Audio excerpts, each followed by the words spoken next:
और आइए आपको पहली खबर की ओर लिए चलते हैं। दक्षिण अमेरिकी देश वेनेजुएला अमेरिका को कड़ा जवाब देने की तैयारी कर रहा है।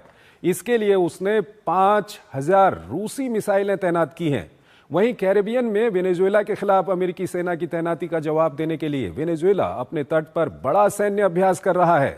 दरअसल ड्रग कार्टेल पर कार्रवाई के सहारे इस इलाके में अमेरिका ने बड़े पैमाने पर अपनी सेना तैनात की है। वहीं ट्रंप CIA को वेनेजुएला में गुप्त अभियान चलाने की छूट दे चुके हैं। कैसे बढ़ रहा है दोनों देशों के बीच तनाव, देखिए एक रिपोर्ट, फिर इस पर अपने विशेषज्ञ मेहमान के साथ चर्चा करेंगे।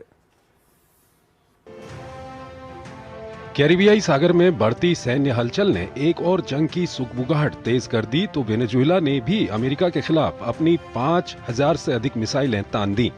दरअसल पिछले 2 महीनों से अमेरिकी सेना ने वेनेजुएला के तट के करीब जंगी जहाजों, fighter jets, bombers, marine, drone और जासूसी विमानों के एक बड़े बेड़े की तैनाती कर रखी है। बताया जा रहा है कि कैरिबियाई सागर में अमेरिकी सैनिकों की दशकों में ये सबसे बड़ी मौजूदगी है। दरअसल सितंबर से अब तक अमेरिकी नौसैनिक और हवाई अभियानों में 9 नावों को ध्वस्त किया जा चुका है, जिसमें कम से कम 37 लोग मारे गए हैं।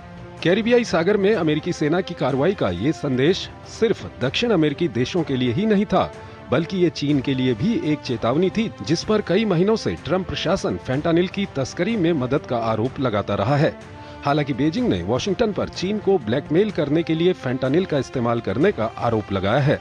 इतना ही नहीं, पिछले हफ्ते राष्ट्रपति ट्रंप ने खुफिया एजेंसी CIA को वेनेजुएला में जमीनी अभियान शुरू करने की इजाजत दे दी थी, जिसके बाद ये अंदाजा लगाया जाने लगा कि मादुरो की सत्ता के खिलाफ अमेरिकी सेना कभी भी अपना अभियान शुरू कर सकती है। इसका आभास सेना के उस कदम से भी होने लगा जिसमें एक युद्धपोत ने वेनेजुएला के तट के पास त्रिनिदाद और टोबैको के करीब डेरा डाल दिया। हालांकि जब इस मामले में राष्ट्रपति ट्रंप से सवाल पूछा गया तो उन्होंने B-1 उड़ान और वेनेजुएला पर सैन्य दबाव बढ़ाने की खबरों को झूठा करार दिया। लेकिन ट्रंप ने कहा कि उनका प्रशासन वेनेजुएला से कई कारणों से खफा है, जिसमें एक कारण ड्रग्स तस्करी भी है। सैन्य कार्रवाई का बचाव करते हुए ट्रंप ने ये भी कहा कि उनके पास ऐसी नावों पर हमले करने का कानूनी अधिकार है जो अमेरिका के खिलाफ ड्रग्स की तस्करी में शामिल हैं। उन्होंने ये भी संकेत दिया कि आगे जमीनी कार्रवाई को भी अंजाम दिया जा सकता है। हालांकि ड्रग्स तस्करी में शामिल नावों को लेकर कोई सबूत नहीं दिया गया। बहरहाल जानकारों के मुताबिक जमीनी कार्रवाई के लिए राष्ट्रपति ट्रंप को कांग्रेस से मंजूरी लेनी होगी और अमेरिका में ताजा हालात के मद्देनजर ये संभव नहीं दिखता। दरअसल अमेरिका ने हाल के दिनों में न सिर्फ वेनेजुएला बल्कि एक और पड़ोसी देश कोलंबिया के खिलाफ भी बयानबाजी तेज कर दी है। इसे दोनों देशों के खिलाफ अब तक की सबसे बड़ी राजनीतिक और सैन्य धमकी बताया जा रहा है।